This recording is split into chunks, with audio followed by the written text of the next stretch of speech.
Assalamualaikum warahmatullahi wabarakatuh. Bismillahirrahmanirrahim. Alhamdulillahilladzi karramana bil Mustafa Muhammadin habibina ya sayyidis salatu wassalamu alayka ya raufu ya rahimu wal ali qad usriatil hawaiju bikal darul futuhul faraju antal musyafi'u syafi'u syafa'lana indal karim abada rabbina amma ba'd. Hadratal mutaramin, para alim, para ulama, para bapak-bapak kiai kang minulya panjenenganipun Bapak Kiai Masyhur Samanudi, para sesepuh penasehat Masjid Baitur Rahman, sesepuh kampung kelurahan Sendang Mulya saha Mangunharjo ingkang rawuh Pak Kyai Kasturi. Bapak Ibu piraos sedaya, alhamdulillah saya meneruskan apa yang sudah disampaikan oleh Pak Mukhlas tadi. Tadi ada cerita tentang orang miskin yang akan masuk surga lebih dahulu daripada orang kaya. Itu hadisnya ada, sahih, dan pembahasan lebih lanjut insyaallah lain waktu. Di sini karena ada beberapa pertanyaan yang masuk, ini sudah saya tulis. Mudah-mudahan nanti bisa terjawab semuanya. Kemudian panjenengan kalau ada pertanyaan lain atau kurang jelas, monggo di lain waktu. Tidak harus di dalam forum ini karena ini Selasa terakhir, besok Selasa sudah tidak ada. Sekali lagi bisa lewat Pak Uri atau WA dan sebagainya. Bapak Ibu, yang pertama ini saya tulis, ini pertanyaan melalui Pak Mukhlas, pertanyaan dari Ibu Tik kelihatannya. Saat sholat ada ingus keluar. Bapak Ibu, yang pertama ini hukum ingus. Pertanyaan itu muncul mungkin karena ada pemahaman bahwa ingus itu umbel, ingus itu najis. Bapak Ibu, ingus itu tidak najis, ludah itu tidak najis. Panjenengan sholat kok meludah itu tidak apa-apa. Panjenengan sholat mengeluarkan ingus itu tidak apa-apa. Kalau saat sholat kok kadang-kadang kondisi mulut sakit atau apa, kan di sini ada ludah ngumpul, itu dikeluarkan, itu tidak apa-apa. Hanya caranya yang perlu diatur. Kalau panjenengan berjamaah kanan kiri ada orang panjenengan meludah, itu tentu masalah. Bukan masalah ludah keluarnya, tetapi masalah ada kanan kirinya, jorok. Karena itulah kalau ada ludah sedikit dan harus dikeluarkan, terutama kalau panjenengan selesai dahar buka, kemudian sholat, ternyata di sini ada sisa nasi 1 atau 2. Nasi itu kalau panjenengan telan saat sholat, maka sholat panjenengan batal. Karena itu dihitung makan, meskipun nasinya 1 tok, upo 1.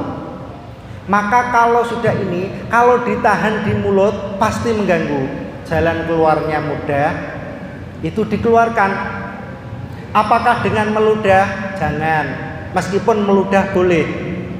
Caranya bagaimana? Panjenengan cukup diambil, nyuwun sewu, kan sudah diposisikan di depan, kemudian diambil pakai tangan. Memang jorok, tapi ini benar. Diambil, dipegang. Ditaruh di mana ini? Panjenengan bisa ditaruh di kantong. Nyuwun sewu jorok, tetapi ini ilmu. Kalau ndak, dijatuhkan di wilayah teritorial cara tentara. Sini kan ada sajadahnya, dijatuhkan di sini. Kalau ndak, pegang saja. Nanti saat panjenengan sujud ditaruh di sini. Begitu salam, ini jangan ditinggal di masjid. Nanti harus dikeluarkan. bukan karena najis, tetapi ini kotor. Masjid itu tidak boleh dikotori, ya. Tetapi karena ini terpaksa, maka tidak apa-apa, karena ini tidak najis. Jadi yang keluar dari mulut tidak najis, baik itu ludah maupun riak, itu tidak najis. Ingus juga tidak najis. Nah, kalau pilek, ingusnya sering keluar, panjenengan bisa, kalau ibu-ibu pakai mukena seret gini, enggak apa-apa, itu enggak najis, hanya mukenanya kotor. Kotor dengan najis kan tidak sama. Nanti selesai kan bisa dicuci, dibilasi. Seperti itu jalan keluar. Daripada sholat nahan serut gak fokus, mending dikeluarkan. Mengeluarkan monggo carane panjenengan. Kalau panjenengan sholat sendiri, maka tidak apa-apa di rumah, tapi jangan di masjid. Kalau di rumah tiba-tiba pengen meludah, meludahlah dari sisi arah kiri. Begini, nyun sewu. Gini boleh, tidak mempengaruhi sholat. Karena ini justru demi kemaslahatan panjenengan sholat. Kalau berjamaah tidak boleh, yang sebelah bales nanti. Akhirnya tidak selesai, akhirnya ngancam, anaknya tahu itu. Jadi bukan dari sisi najisnya, tetapi dari muamalahnya. Ingus tidak najis. Yang keluar dari badan, yang najis itu kalau mimisen. Kalau ingus itu tidak najis, kalau mimisen itu najis. Tapi mimisen itu tidak membatalkan wudhu. Jadi kalau panjenengan sholat, baru mulai sholat gini, kemudian terasa mimisen, maka panjenengan membatalkan sholat. Membatalkan sholat tuh yo angger ke belakang itu batal, ndak usah nawa itu membatalkan sholat. Ke belakang sambil hidungnya dipegang agar darah tidak menetes. Panjenengan langsung menuju ke kamar mandi atau ke keran, itu dibersihkan.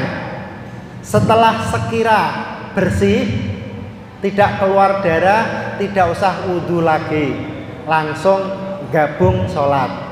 Karena keluar darah itu tidak membatalkan wudhu.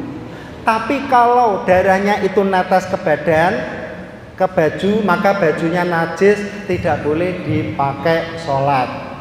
Sekali lagi, mimisen, keluar darah itu tidak membatalkan wudhu, hanya najis. Najis itu kalau bisa dibersihkan maka tidak ada masalah. Ngoten.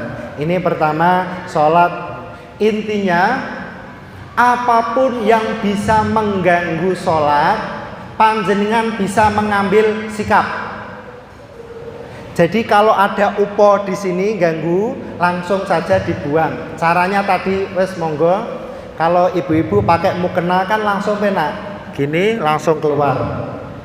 Kalau bapak-bapak kan tidak bisa, pakai tangan atau saat sujud itu diludahkan. Itu jalan keluarnya. Termasuk demi kemaslahatan sholat, kalau ada hewan yang akan datang, misalkan kalau jengking, skorpion, itu kan membahayakan, maka kita boleh mengusirnya. Bahkan kata Rasulullah, sabda Rasulullah, kalau ada ular kita boleh memukul ular tersebut kalau kita bawa tongkat. Tapi kalau kelabang itu larinya kan cepat. Atau kalau jengking menuju ke arah kita tidak perlu membatalkan sholat. Bagi bapak-bapak punya pecis dibuka langsung cerut, itu boleh, sholatnya tidak batal. Itu demi kemaslahatan sholat. Yang penting itu langsung, nggak usah kaken gini, diancang-ancang nanti yang nggak boleh. Nah, itu kan namanya kayak main bola basket. Itu main-main, unsur main-main. Tapi kalau serius nggak apa-apa.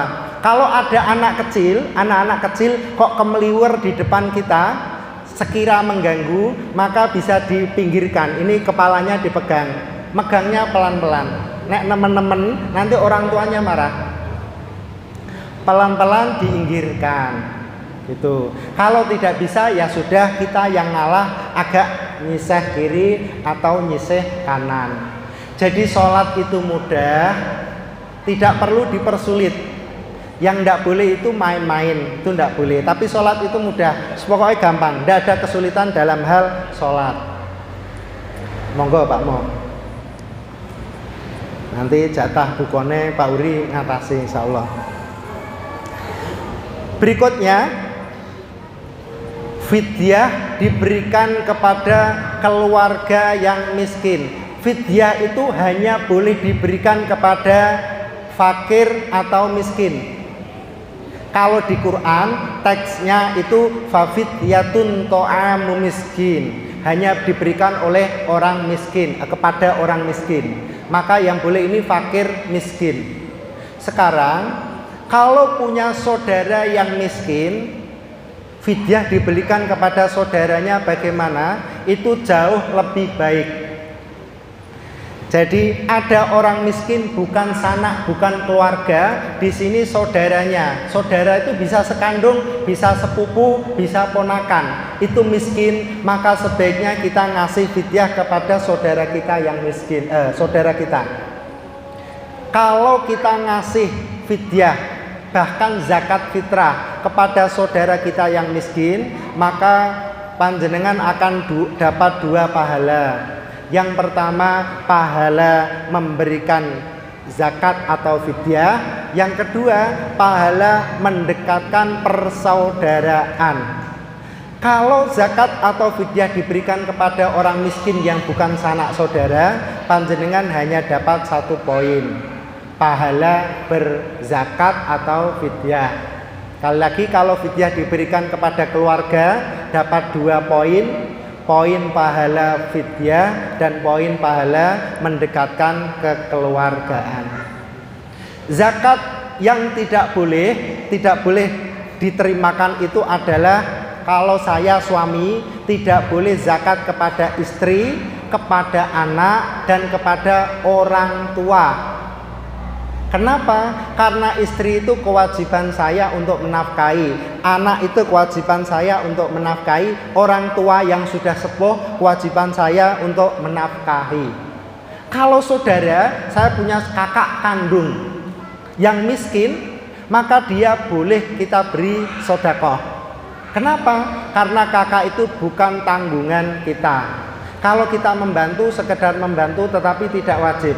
Kalau istri dan anak itu wajib. Orang tua itu nafkahnya wajib bagi anak. Maka tidak boleh zakat kepada orang tua. Ini yang kedua. Fidyah kemarin 6 on nggih. Fidyah itu 6 on beras. Jadi kalau panjenengan harus membayar fidyah untuk orang tua misalkan, maka bisa setiap hari mengeluarkan 6 on untuk fakir miskin. Hari ini tidak puasa, hari ini juga sudah bisa dikeluarkan fidyahnya. Kalau harus dikumpulkan juga tidak apa-apa. Mosok kok ngasih saktir 6 on, nunggu nanti 5 hari, 5 kali 6 3 kilo. Itu juga boleh. Yang pasti fidyah diserahkan sebelum kita pergi untuk sholat Idul Fitri. Lanjut pertanyaan yang ketiga, tanda-tanda orang yang mendapatkan Lailatul Qadar. Tanda yang pasti tidak ada, karena ini memang sengaja Allah merahasiakan Lailatul Qadar. Maka bagi orang biasanya yang mendapatkan Lailatul Qadar, tanda-tanda secara umum itu hatinya tenang, ayem, bahagia, intinya takwanya bertambah. Tapi ini tidak kelihatan. Jadi tanda-tanda ulama ada. Sayyid Muhammad Alawi Makkah Mukarramah itu menuliskan sekitar 6 tanda orang yang mendapatkan Lailatul Qadar. Di antaranya adalah hatinya tenang, mudah menangis karena dosa, bukan menangis karena hutang atau beban hidup. mendengar nasihat-nasihat bagus langsung nangis, ya Allah amal saya baru sedikit. Ada Pak Mukhlas menceritakan tentang siksa kubur, siksa akhirat langsung sedih, ya Allah amal saya baru sedikit. Harus semangat seperti itu. Ini salah satu tanda orang mendapatkan Lailatul Qadar. Tanda pasti tidak ada. Berikutnya ada yang tanya macam-macam tata cara witir. Oh ini benar, karena di masjid sini dengan masjid Tulus Harapan Al Muhajirin itu beda. Kalau di sini witirnya 2 rakaat salam plus 1 rakaat salam, berarti 3 rakaat. Di sana juga 3 rakaat. Jadi ada orang witir itu 2 rakaat salam tambah 1 rakaat salam, berarti salamnya 2. Ada lagi yang seperti sholat maghrib. Ada lagi kalau di KPA, kemarin saya sholat tarweh di KPA, itu sholat witirnya 3 langsung, tidak pakai tahiyat awal. Jadi langsung rakaat pertama berdiri, rakaat kedua berdiri, rakaat ketiga langsung tahiyat akhir. Itu praktik, itu benar. Yang kita lakukan juga benar karena hadisnya ada sholatul laili masna masna. Sholat malam itu 2 rakaat salam, 2 rakaat salam, 2 rakaat salam. Kalau tarweh 20 berarti 10 kali salam. Kalau witirnya 3 berarti 2 salam plus 1. Sayyidah Aisyah bercerita Rasulullah kalau witir, kalau 3 rakaat itu langsung, tidak pakai tahiyat awal. Maka yang kita lakukan ini benar, yang dilakukan oleh orang-orang KPA sana itu juga benar. Tidak usah bingung, maka inilah pentingnya panjenengan sregep ngaji, mendapatkan informasi dari sana sini agar jadi orang tidak kagetan. Tuh. Satu lagi. Ini ngadepi imam yang modelnya ekspres. Ini juga pertanyaan. Kalau imam di sini insya Allah relatif sama. Umpama cepet juga benar-benar cepet, umpama agak pelan, lambat juga tidak benar-benar lambat. Tetapi ada juga orang yang kalau rukuk cepat, maka jalan keluarnya adalah idealnya kalau rukuk itu membaca Subhana Rabbiyal Azimi wa bihamdi 3 kali. Tetapi kalau itu tidak bisa, maka panjenengan bisa diringkas menjadi Subhana Rabbiyal Azimi, Subhana Rabbiyal Azimi, Subhana Rabbiyal Azimi. Wa bihamdi tidak ada. Itu agak meringkas. Kalau itu imamnya masih cepat ketinggalan, masih bisa diringkas lagi. Subhanallah, Subhanallah, Subhanallah.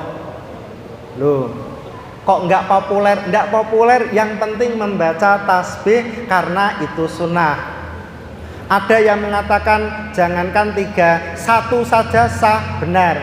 Jangankan 1 saja, tidak baca pun boleh. Tapi eman-eman wong sholat kok sakarpe dhewe. Kanjeng Nabi baca tasbih 3 kali, maka minimal setidak-tidaknya panjenengan begini, sak cepet-cepete subhanallah, subhanallah, subhanallah, sudah dapat 3 kali.